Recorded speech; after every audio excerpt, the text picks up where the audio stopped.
La nourriture de l'esprit, c'est l'information. Quand cette information manque, on parle de constipation mentale. Par conséquent, on s'accroche aux rumeurs, à un langage ordurier, cartisard et bien d'autres choses qu'on ne saurait citer ici. Mesdames, Messieurs, bonjour. Très heureux de vous retrouver sur Panafricanist TV, la chaîne de télévision des panafricanistes. Au cours de cette autre édition, nous allons continuer à décrypter, analyser en profondeur l'actualité. D'ailleurs, notre grande interrogation de ce jour, Mali, mission clandestine de Barkhane, pour quel projet? Nous nous interrogeons d'ailleurs ce jour. Pour m'accompagner au cours de cette autre édition, le docteur Yamin Tiba. Docteur Yamin Tiba, bonjour, bienvenue à vous. Bonjour, monsieur Ngos. Vous êtes au courant justement de ce qui se passe actuellement du côté du Mali avec les opérations clandestines de l'opération Barkhane, on va le dire comme ça. Voilà pourquoi nous nous interrogeons d'ailleurs. Le gouverneur de la région de Gao a écrit d'ailleurs aux représentants du commandant de la force Barkhane du côté de Gao, on l'appelle monsieur le général Moussa Traoré, pour faire comprendre, d'ailleurs il s'interrogeait, de savoir pourquoi est-ce que la force Barkhane peut faire des micro-trottoirs pour interroger, on va le dire comme ça, les Maliens sur le cas où, on va le dire comme ça, la force Barkhane devrait rester sur le sol malien. Ben écoutez, ils peuvent le faire parce qu'ils sont encore là. Qu'est-ce qu'ils font là? Ils devraient être partis depuis longtemps et je crois que le gouvernement malien doit rapidement boucler ce dossier. On ne demande pas à une force militaire de partir sans la faire partir. Quand vous dites à une force militaire de partir, elle doit partir sans délai, c'est-à-dire immédiatement. Oui. Parce qu'une force militaire aujourd'hui, ce n'est pas seulement des canons, pas du tout. Ce ne sont pas seulement des soldats qui vont savoir faire de la logistique et tirer, mais c'est également une infrastructure et une plateforme de communication et de manipulation extrêmement importante. Ces gens-là ne veulent pas partir du Mali, c'est ça le problème. Et donc, ils essayent d'intoxiquer le peuple et de ramener le peuple à leur, si vous voulez, de rallier le peuple à leurs idées pour qu'ils puissent profiter de son soutien.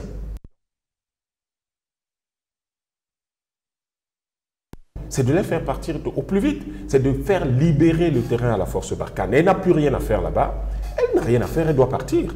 Donc à partir du moment où elle est encore là, elle va chercher par tous les moyens à rester, à rallier la population à sa cause, à donner le sentiment qu'elle est là pour le peuple, qu'elle va soutenir le peuple, qu'elle va protéger le peuple et que finalement l'État malien n'a pas besoin de la faire partir et manifestement il sera évident et clair que le peuple a besoin de lui. Nous avons là de la manipulation de l'opinion qui est très grave. Ce que le gouvernement malien aurait dû faire, et je pense que le gouverneur l'a commencé, mais ce n'était pas d'aller poser des questions, c'était de leur dire vous embarquez, vous partez. Parce qu'à partir du moment où ces gens-là sont déclarés non grata au Mali, ils n'ont plus de contact avec la population. Tout contact avec la population est une déclaration de guerre. Donc ces gens-là déclarent la guerre à l'État du Mali en étant au Mali et en bénéficiant de l'indulgence de l'État malien, il faut les faire partir au plus vite. Jusqu'à preuve de contraire, je vais vous donner quand même la teneur de ce communiqué. On parle bien sûr, il dit, je cite, « Nous avons le regret de vous faire connaître depuis un certain temps qu'il nous a été donné de constater que des éléments de la force Barkhane s'adonnent à travers les rues de la ville de Gao à des interviews autrement appelées micro-trottoirs aux fins de requérir l'opinion des habitants sur le départ du Mali de la dite force. » Rassurez-vous, monsieur le représentant du commandant de la force Barkhane, qu'il est évident qu'une telle entreprise jugée de mauvaise foi ne saurait être acceptée car elle n'est ni le rôle, ni dans le mandat de votre force. J'attire aussi votre attention qu'il y a risque de prise à partie de la force Barkhane pour une frange de la population qui rejette ces pratiques qui ne sont d'aucune nécessité pour nos deux parties. En somme, nous condamnons fermement cette pratique qui pourrait s'assimiler à une action de déstabiliser à la fois notre région et notre pays. Par conséquent, nous vous invitons à mettre fin à cette velléité au fin de ne pas davantage écorcher les relations de coopération et de partenariat entre nos deux États. Par ailleurs, je vous suggère de bien vouloir surseoir aux activités programmées. Je vous saurais gré de requérir au préalable notre avis avant d'entreprendre toute action dans notre circonscription. au risque d'engager votre responsabilité pour tout incident survenu. Je vous prie de croire, mon colonel, à l'assurance de mes salutations distinguées. C'est signé, bien sûr, le gouverneur de la région de Gao, le général de brigade Moussa Traoré. On le sait depuis un bon bout de temps, docteur Yam, que les autorités maliennes avaient demandé justement à la force Barkhane de partir. Mais jusqu'à preuve de contraire, les autorités françaises déclarent haut et fort qu'ils ont besoin de l'appui on va le dire comme ça, de l'Ukraine. On sait aujourd'hui que l'Ukraine est engluée dans une autre crise. Est-ce qu'on va encore attendre de longues années pour voir finalement la force Barkhane partir? Il faut que les Maliens s'organisent. Il faut vouloir une chose et aller jusqu'au bout. Le Mali veut que Barkhane parte, alors le Mali s'organise, s'arrange pour que Barkhane parte. Ils peuvent mettre à leur disposition des camions de l'armée malienne. Ils peuvent aller requérir auprès de leurs amis russes des avions.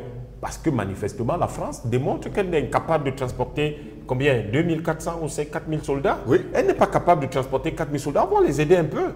Mais ce qui est important, l'objectif qui est poursuivi, c'est que les soldats de Barkhane libèrent le territoire, quittent le territoire malien.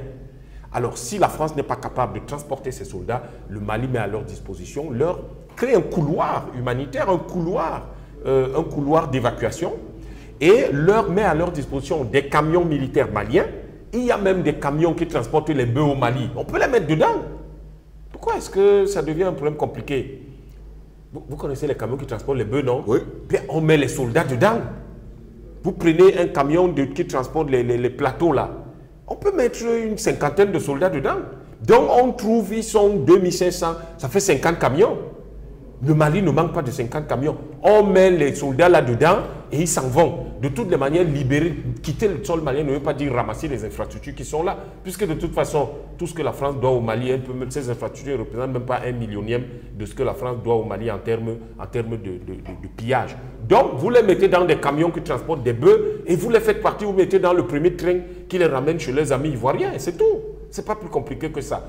Il faut être déterminé et il faut être rigoureux. Quand vous avez un serpent dans votre cuisine, vous ne l'invitez pas à dîner. Vous coupez sa tête et on n'en parle plus. Donc, il faut que là, le gouverneur touche quelque chose qui est extrêmement important quand il parle de déstabilisation. Bien sûr que la France n'est là depuis 2012 que pour optimiser la déstabilisation du Mali. Elle n'est pas là pour autre chose.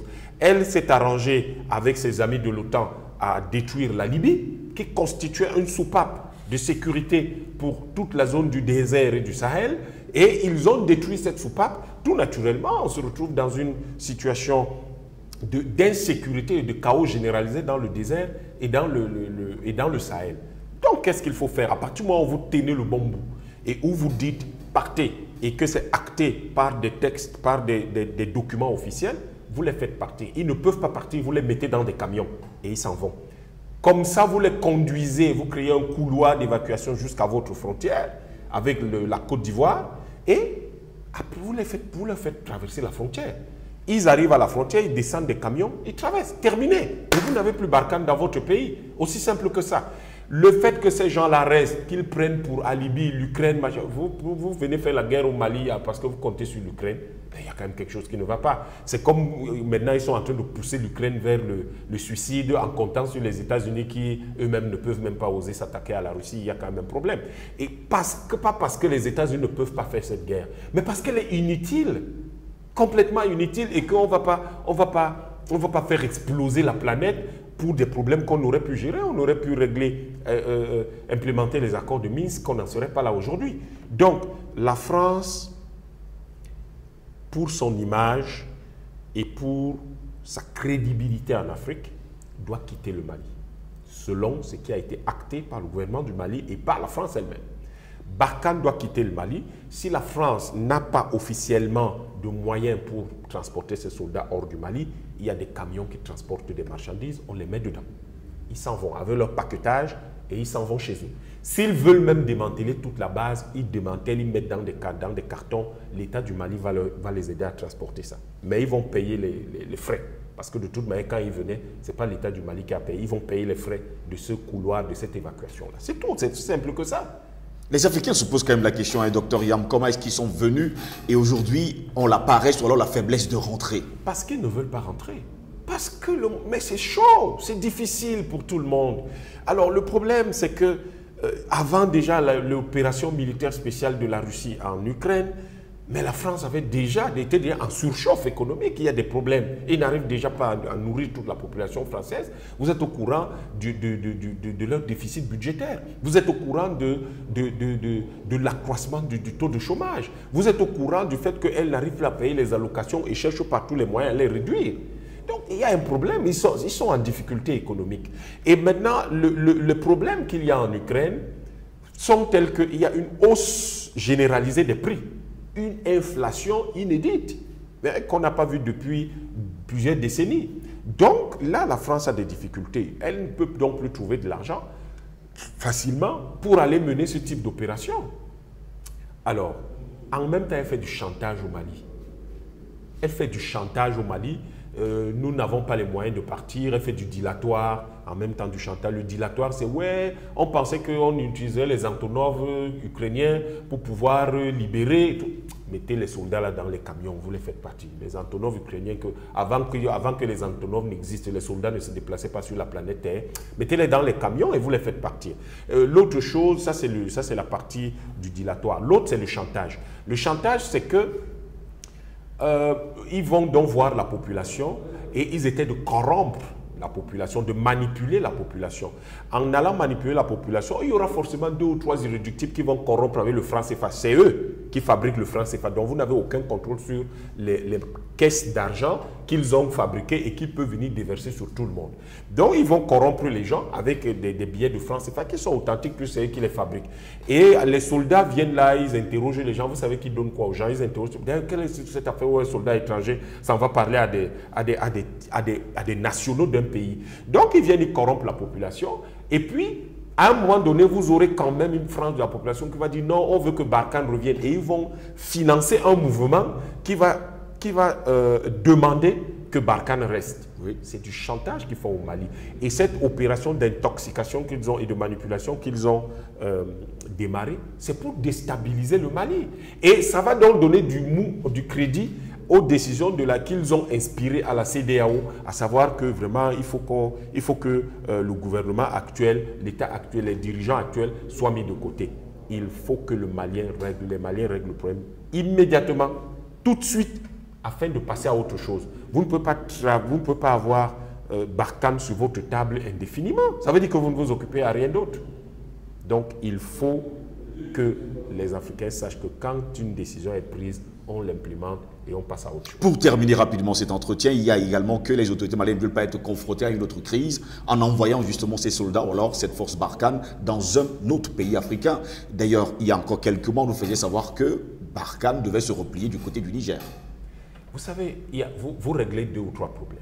Que vous l'envoyez en Côte d'Ivoire ou que vous ne l'envoyez pas en Côte d'Ivoire, c'est le seul pays qui peut accueillir Barkhane sans que cela ne meuve qui que ce soit, puisqu'on sait que de toute façon, la Côte d'Ivoire actuelle est inféodée à la France. Donc, vous les faites. La première chose, quand vous avez une maison, M. Ngoz, et que vous avez une des chambres dont la toiture est fêlée au-dessus de l'une des chambres, vous n'allez pas abandonner toute la maison sous le prétexte qu'il pleut dans l'une des chambres. Il y a d'autres chambres que vous pouvez utiliser. Donc, vous commencez d'abord par vous assurer que les autres chambres sont en état, vous les occupez. La chambre dans laquelle il pleut, vous réglerez son problème plus tard. Donc, la première chose à faire, c'est de libérer le Mali. Ils quittent le sol malien. Ils vont en Côte d'Ivoire où ils sont comme chez eux. Le moment viendra où la Côte d'Ivoire sera libérée. Parce que, croyez-moi, des ouattaristes ne seront pas au pouvoir éternellement. Il va arriver un moment où ils ne seront plus au pouvoir et on va leur demander, à ce moment-là également, l'esprit panafricaniste aujourd'hui va leur demander de partir. Et à ce moment, ils seront soit poussés à la mer, soit mis dans des bateaux, soit mis dans des avions et ils partiront chez eux. On règle les problèmes étape par étape. On ne va pas être bloqué comme l'âne de Buridan. On ne sait pas s'il faut commencer par boire ou s'il faut commencer par manger. On boit de l'eau parce que ça permet de tenir plus longtemps. Après, on va manger tranquillement parce que ça donne le plus d'énergie. Il faut être stratégique, il faut gérer la stratégie, mais également la tactique. Le Mali a géré la stratégie qui a abouti à la demande de départ de Barkhane. Il faut maintenant gérer la tactique, c'est-à-dire les opérations, en disant « Ok, messieurs, vous êtes censés partir, vous n'avez pas les moyens de déménager, on va vous aider à déménager, vous partez. » Parce que tant qu'ils sont là, ce sera une force d'occupation et une force de déstabilisation et c'est un risque de sécurité majeur. C'est un risque de sécurité majeur et les risques de sécurité majeurs, sur le principe de l'art militaire, on ne les conserve pas, on les détruit immédiatement. Merci beaucoup, docteur Yam, d'avoir été des nôtres ce matin encore. Mesdames, messieurs, c'est ici que s'achève cette autre parole au panafricanisme. Au plaisir de vous retrouver très bientôt. Restez sur notre page Panafricaniste TV. De bonnes choses vont arriver.